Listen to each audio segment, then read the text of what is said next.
Huh?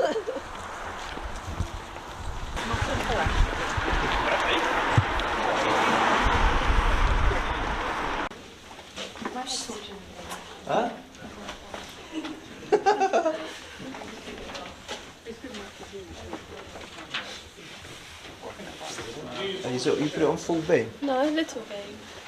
Little beam. On the whole, this part of the complex is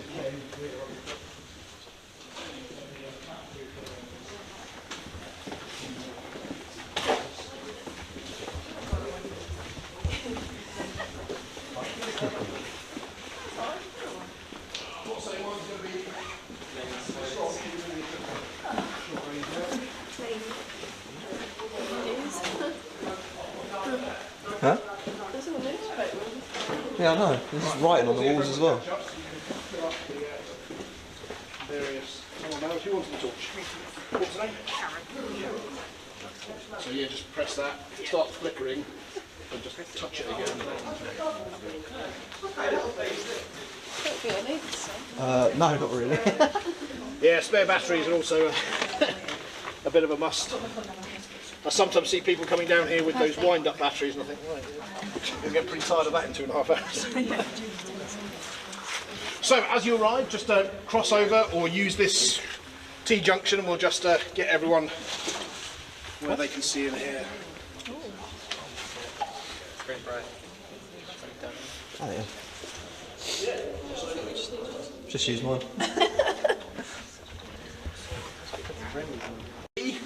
And we're now on the map where it says number 2, Crossroads. Not quite, yeah, there's a crossroads, isn't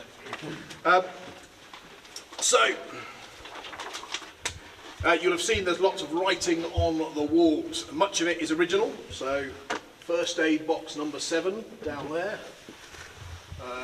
Emergency exit number 1, further down that way. This entrance, keep clear of gate. Another emergency exit down there.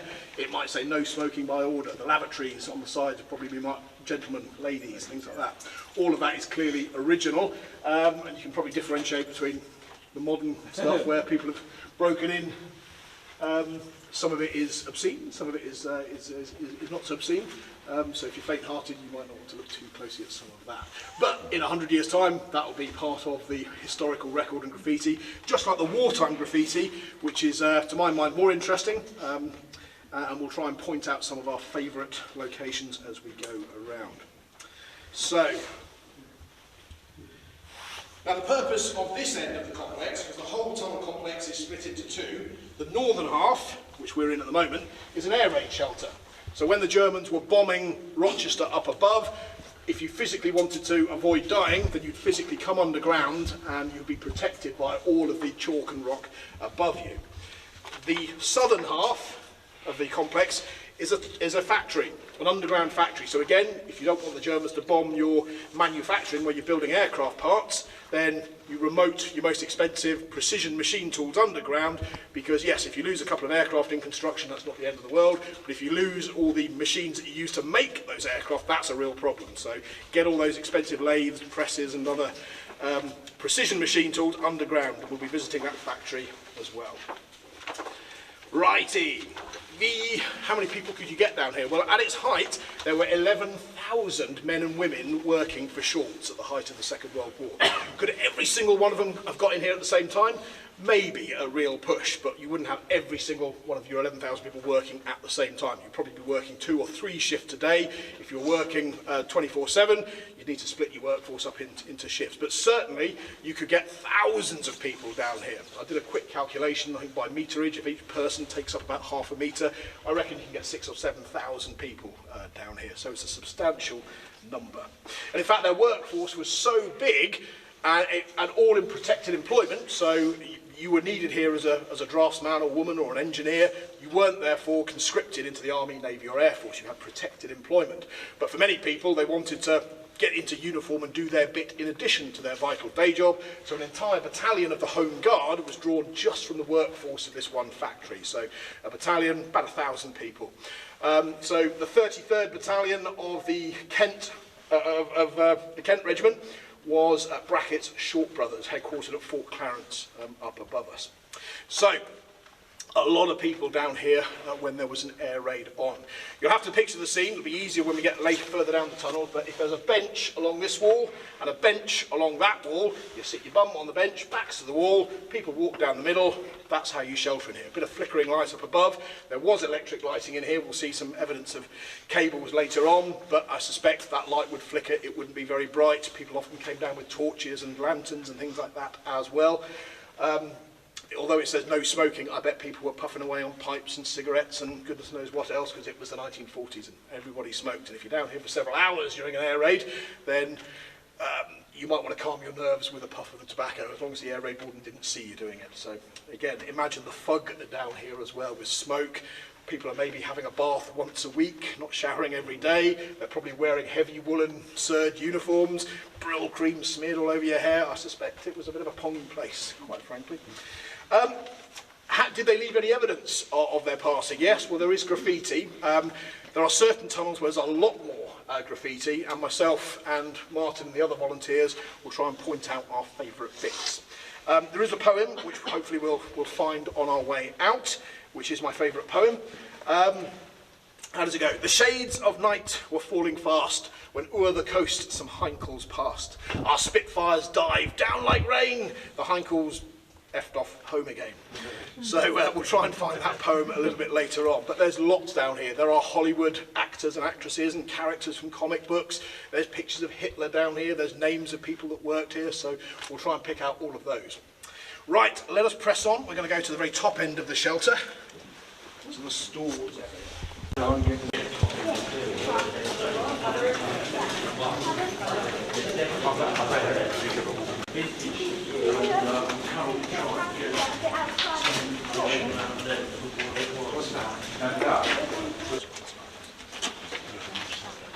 Where the very first adit number 1 is, and you can see the entrance to adit number 1 would have come out right next to that mini roundabout where we formed up right at the start. And in fact, if you go onto the grass slope of Churchfields, next to the mini roundabout there is a lamppost. Just beyond that you can see where the ground has subsided ever so slightly, where clearly they've backfilled an entrance, a tunnel entrance, and that was adit number 1. If you want to see that from the other side, in a minute, I'll give you a couple of minutes to explore. You can head down that tunnel and see where it's blocked up from the inside, but that would have taken you basically to the mini roundabout. So this is the stores area. And this is therefore not part of the public shelter. That's why we've got big metal gates here. Here's where lots of valuable stuff, which if you're a wee bit dishonest, you might start pilfering. Down that tunnel there, you can see it's a dead-end tunnel. It's effectively a storeroom. That was the emergency food store. So imagine cans of spam, cans of corned beef, stuff like that. If there had been a tunnel collapse during a bombing raid and you were trapped here for a few hours until rescue teams dug you out, then again you'd have access to emergency food supplies. Likewise down this tunnel, again another dead-end tunnel, essentially just a big storeroom. This was the emergency fuel store. So again, if the electricity went out, one assumes they would have had either backup generators or at very least paraffin lanterns and things like that, and the fuel for all of that would have been stored down here. Again, fuel was a rationed resource in the Second World War, so locked away to stop any light-fingered elements from helping themselves. Down here, down adit number 1, entrance number 1, you can see there's 3 tunnels off to the left-hand side. They're all connected, and essentially they are 3 more rooms, but again with big metal doors, lockable, so clearly there's something valuable in there. Now on the plans I have seen that the first one of those was the Jig and Tool Drawing Office Library. Now I mentioned if you're making aircraft parts, one of your most important resources are your people. The second most important resource will be the machine tools used to make those parts. The third most important thing will be the plans. So if you do lose your machines or the production lines for your components and you need to set them up from scratch, you go to the drawing office library there, your blueprints are in there, you can then go, right, I need to make a rudder cable, how do I make that? Okay, here's the blueprints, I can sign them out in the library, set up my machine, return them to the library, so that's a really important location. Second on the left, you've got the emergency wages office. Again, hard cash in pounds, shillings and pence down there. So again, multiple metal gates to stop the light-fingered elements from doing a bank job on the wages office. And lastly, the third office or doorway on the left is the city surveyor's office. That caused me to rub my chin a little bit, because the city surveyor's office, the local council, has nothing to do with Wright Brothers and the factory down here. And I can only assume that in the planning process, maybe the city surveyor smoothed the process of building this tunnel complex before the Second World War, in return for having a little bit of secure and protected storage area for probably his rather than her, archives. So again, the blueprints and the building plans for all of the big public offices, the town hall, places like that, you don't want the Germans to bomb those archives. You can never replace all those building blueprints and plans. So again, have a bit of protected space down here. But this is all locked off from those people who are sheltering in the main air raid shelter proper. Now, what did these areas look like? Well, we've got some photographs of the air raid shelter down here, courtesy of the archives of Shorts, which when it was purchased, the company was purchased by Bombardier and moved to Northern Ireland, they took the archives with them. Sadly, no attempts to get into those archives or get access to the pictures was agreed to by Bombardier when myself or the volunteers have asked. But when the BBC came to do a documentary down here, they were more than happy to open their doors and produce pictures. So we do have some images courtesy of the BBC documentary. Now, one of these is an entrance. It's the only picture of one of the entrance tunnels I've been able to find. Annoyingly, it's not actually of this complex. This is entrance number 15, which was in the playing fields. And you can just see in the background flat grass and possibly what looks like a rugby goalpost or something like that in the background. So clearly, if people were playing sports and the air raid sirens went off, they had to have somewhere to shelter rather than running all the way back into the factory. And so you've got, this actually is a tunnel going down into a little single chamber, which was an air raid shelter there. But use your imagination. The other end of this tunnel would have looked a little bit like this, but it's going flat horizontally into the cliffs, not downhill. But that gives you an idea. Secondly, I've got this one. Now you can see it's got a code down here on the picture. It's picture number M1914, but we've not been able to find out any kind of index, so that's not very helpful. Clearly someone archived it with an index, but which room is this? Don't know. With all the pictures that Steve was able to give me, I've guessed at their locations, and in a couple of locations I've been definite to say, yeah, it was definitely this room here in the air raid shelter. This is one of my guesses. I think this might be the city surveyor's store. Why do I think that? It's clearly not an industrial workplace. It's nice and clean, it's smooth, it's painted, it's more like an office or a clerical environment. There's a lady at work at the desk there. She's clearly working there permanently because she's tried to make it more domestic and homely with some flowers in a vase, so she's not just nipping in. It's not a storeroom, it's obviously a working environment. There's a massive map on the wall. Could that be a map of the city of Rochester? Could that indicate the city surveyor? What's she working at here? Don't know. Is it some kind of camera mounted vertically to take pictures of documents and plans? The kind of thing a surveyor might need to do? Possibly. So my guess is, if you want to take this picture and stand at the third doorway, hold it up, that's maybe what it looked like 70 or 80 years ago. But you take your guesses, that is one of my guesstimates. So, I'll pass that around. If you want to have a couple of minutes and walk all the way to the end to be near the mini roundabout, feel free. Have a look at the painting of surfaces. You can see that painted in green and cream. It's kind of two-tone colour scheme, beloved of hospitals, barracks, asylums and things like that. So clearly, a better class of working environment.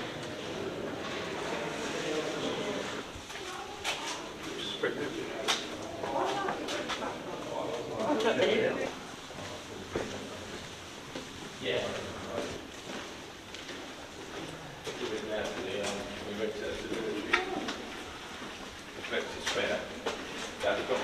Oh yeah, I like that.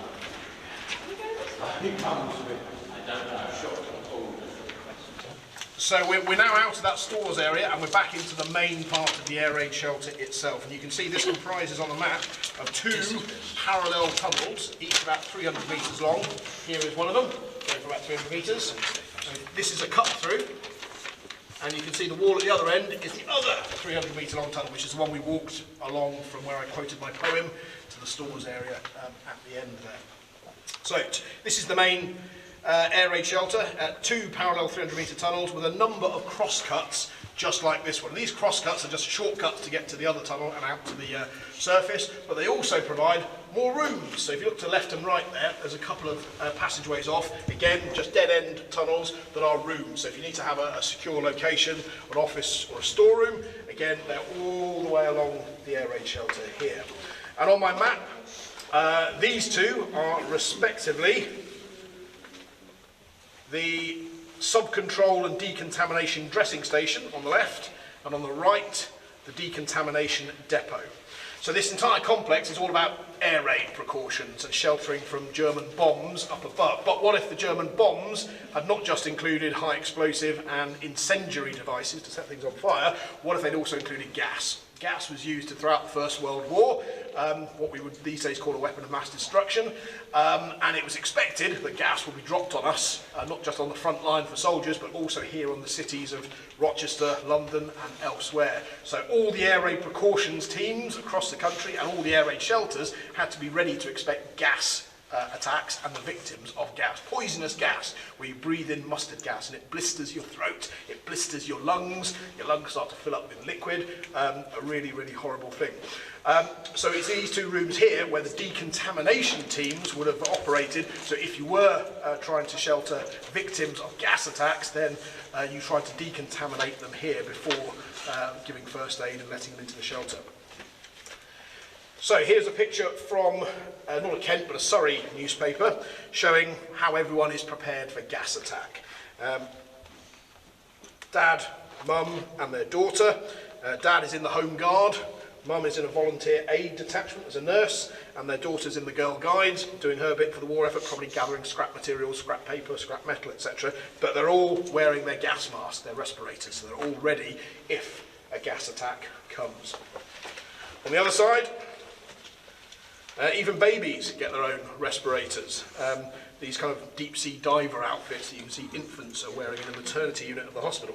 They're a little bit different because an infant's lungs are not strong enough to draw air through a filter, an asbestos filter, I should point out, in case anyone's got gas masks at home that they're playing with. And you can see there's a bellows pump on the side. It's the job of the nurse to pump that bellows to force air into the baby's respirator face mask. Obviously, if the nurse is knocked out, then she can't pump. Sadly, the baby is not going to be able to breathe. And on the other side, you've then got another Ministry of Propaganda photo showing someone from BC Foods in full hazmat, or CBRN as we call it in the army, outfit. Helmet, respirator, the rubberised outfit, gloves, tape around the cuffs, boots, tape around the leg cuffs as well, so that they're completely sheltered from any kind of gas or indeed liquid agent, splashing liquid agent. And they've got tins of food, tins of baked beans, tins of corned beef, and in this exercise they were actually coated with mustard gas, and then they're washing it off to decontaminate it. And whether or not there was a Minister for Food, Edwina Curry moment where the minister was then photographed opening the tin and eating what's just been doused in mustard gas, saying it's perfectly safe, I don't know. But either way, this is all part of the campaign to reassure people we've got the gas masks, we've got the decontamination kit, there are decontamination teams here in this shelter, we can survive.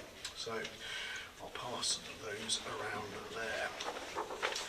As we move down this tunnel now, you'll start to see lots of little openings left and right. Big ones like this for the crosscuts, smaller ones that might be marked ladies or gents for the lavatories. You can have a look in there. There's no evidence of plumbing, and the lavatory facilities in this half of the complex would have been pretty rudimentary. If you've gone camping and used a chemical toilet, that's what it would have been. An Elsan, blue ink at the bottom, or whatever that stuff is. That's where you then maybe draw a curtain across the alcove, and in those bowel loosening moments when you can hear the crump of high explosive up ahead, I suspect plenty of people were using those loos, and it was somebody's job, of course, to drag those buckets out to the surface to empty them after every air raid. Some of the niches might be marked EWS, emergency water supply, where there'd be a big 200-gallon drum of water. So again, if you needed water and you weren't near the well where the drinking water was, or for firefighting purposes or anything else, then you've got constant emergency water supplies in tanks along the tunnel as well. Righty, let's move on.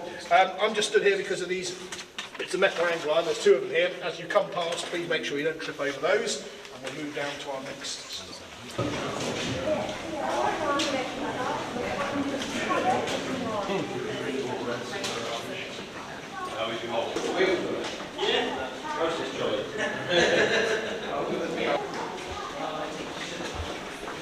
Down the air raid shelter now. We're now where it says number 5, ARP restrooms. And the ARP restrooms are those two rooms to left and right, either side of this crosscut here. The ARP, the Air Raid Precautions Team, so a mixture of paid full-time officials and a huge number of volunteers. There'd been an air raid precautions committee since 1924, just after the First World War. But serious preparations for an attack on Britain and its civilian population by an enemy air force didn't really start until 1937, when Hitler reoccupied the Rhineland, which technically he wasn't allowed to do under international law. Compulsory regulations were then introduced, councilled, and they had to prepare for air raid, potential air raid attacks. 1938, the National Air Raid Warden Service was created. In 1939, at the start of the year that the war began, 200,000 volunteers were recruited and trained to essentially be civil defence workers and facilitate the population in terms of getting to air raid shelters, in terms of being protected, and in terms of sometimes coordinating the rescue effort after damage and death had been caused. Either way, officials are preparing for the worst, and of course by September 1939 we are at war with Germany. Now again, looking at the pictures from the Bombardier archive, I think this photograph here is one of the two rooms off to the left and right. On my plan, both are marked as ARP restrooms. Is this an ARP restroom? Maybe. What have we got in here? We've got some bench seating, so a whole team of people can sit in there. There is a little electric fire down there. The classic one with a hot plate on top, so you can boil the kettle at the same time as you're warming your hands on the fire there.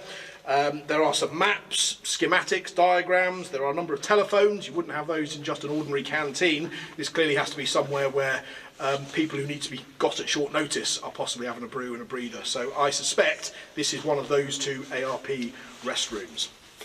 On the other side, we've got a picture of, I think, an ARP storeroom. Now, these ARP storerooms were all along the air raid shelter, so if you needed to access rescue kit, if there was a collapse in the tunnels here, then here you've got all of the kit you might need. There are heavy-duty overalls, rubberised coveralls and things. There are sack trucks with oxyacetylene cutting equipment if you need to cut through steel.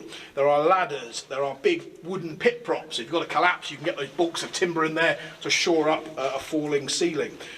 So again, I think this is one of the ARP storerooms, and there are at least 3 or 4 of them all the way along these tunnels here. So again, I can't be sure, but I think this is my estimate. So you can look at that picture, hold it in front of one of those doorways, and potentially picture that scene. So here on the I found near one of the entrances is 1938, so if we take that as evidence, that would be an indicator. I imagine Shorts would indeed have built this place with war clouds looming to build an air raid shelter. The factory, we do know, was built in 1941 during the war, so therefore this tunnel was a bit of an extension, and indeed they used it as overflow air raid seating. So it's down this tunnel that you'll actually see a lot more evidence of the wooden benches against either wall that people would have sat down, backs against the cold brick, and would have sat out the blitz listening to the boom and the crump of German bombs outside. We've passed through a couple of bricked up sections where there's a big hole, and we've stepped through a formerly bricked up bit of tunnel, and that's post-war, when again other people would have leased the tunnels, didn't want their employees to get lost in the dark, and just bricked up the tunnels and maybe used this end for industrial storage and things like that. That's also what they've done at the end of this tunnel, so there is quite a substantial blockage. It has been opened up reasonably, but we will have to take our time stepping through one at a time. Step onto some bricks, through the hole, out the other side, and then we're in the factory. So again, take your time, and there'll be somebody at either side of the obstacle to help us through. Martin, are you on your own there, or have you got someone with you? No, we'll be out here. I think Steve's up front. Steve's down there already. Okay, I'll go through and assist with that. So we've now got quite a long walk, 400 metres. No, different Steve. Oh, okay. No, that's Steve when we get through the Gets big down here. Oh, Jesus, well, that is massive. Whoa.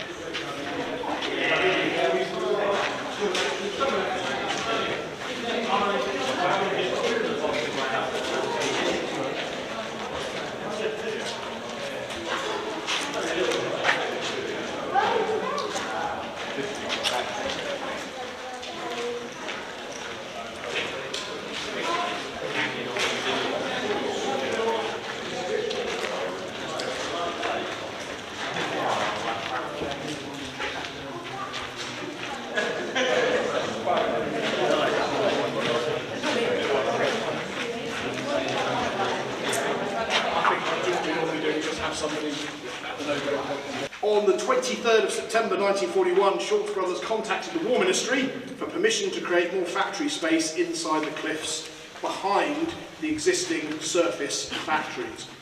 The cost of this was going to be £20,000 for 2 parallel tunnels, each 100 metres long. That's one through there, with an extra gallery, and indeed another extra gallery mirrored at the other end, so technically 4 gallery spaces. To provide an extra 12,000 square foot of floor space for specifically 75 new machine tools. Small precision parts were therefore made down here. The toilets, as we'll see around the corner, are mixed, male and female, so clearly women down here were not just in clerical roles, they were also in engineering functions down here too. This space was used after the war more than the air raid shelter was. A number of companies leased space down here across the decades. CAV, some people might recognise that name locally, Blaw Knox, both were down here. And they would have been probably the companies that would have bricked up the entrances that we were scrambling through a moment ago. How did they lay it out down here? Well, I'm guessing that the markings here on the walls are post-war. Individual bays, the big red T's, probably marked where an individual machine or operator would have sat. So here we've got Charlie 13 or Charlie 13, a T in red to the left and right. One machine was there. So you've got someone delivering raw materials to a lathe, for example, that needs to be threaded, then you might be given the order, go to bay Charlie 13. Right, here you go, Bob, have this big box of screws, can you thread them, please? And then someone would know when to come and pick them up and take them out again. So a huge map, if you like, in an organised sense. So, what about the films I'm about to show you? Here in most of the above-ground offices, they know. Similar conditions apply to the workshops. Perfect ventilation, heating and lighting provide the workpeople with 3 essentials to well-being.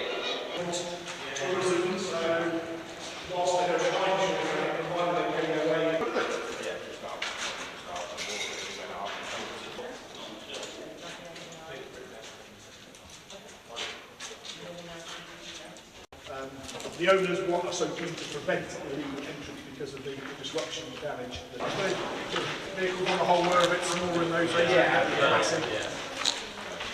And there's at least one, I think there's remains of an electric battery. Maybe with that some scratching and points and crosses on the wall.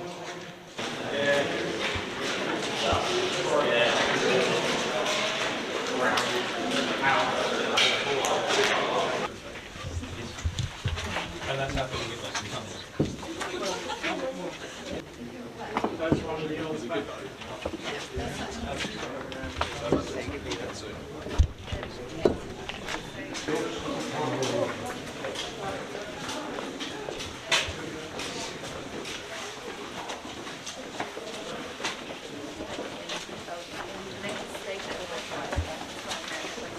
All right. So in terms of photographs of locations that I can positively identify down here from the archive, one is the well, which some of you have just explored, which is this alcove here on the left-hand side. This is what it looked like back in the day, complete with fire buckets ready for the water. Big cast iron spout with a big cast iron handle, so you can pump it just like you would in the on the village green, and a sign warning you not to drink it. And then, what I'm sure is the control room. Now, the reason I'm sure this is the control room is because, first of all, any facility needs a control room. If you've got 7,000 to 8,000 people down here at any one time, then there needs to be order, there needs to be control, you need to have a nerve centre with phones and all the communications and records, etc. I can see, if you look really closely, there's a lady sat at one of the desks, so the control room would have been permanently manned, ready for use at an instant's notice when the air raid sirens rang and suddenly all the workers downed tools and made their way here into the air raid shelter. So you need lots of communications. Not everywhere would have telephones in those days. You've got boxed records, you've got files, you've got charts, but notice there is a clock, a circular clock on the wall there. And I think if you stand in that archway and look down there, you can see a mark on the wall up near the ceiling where definitely a circular clock was. So I think the photographer's gone down into that room, turned right, and when they can go no further, has turned around and shot their photograph down that way. So the lady would have been sat at a desk to the left. So you can see the mark of the clock, so I think this is Togs are stood there, shooting that way, clock on the right, lady down there in that little left-hand alcove, and yes, her job to man that.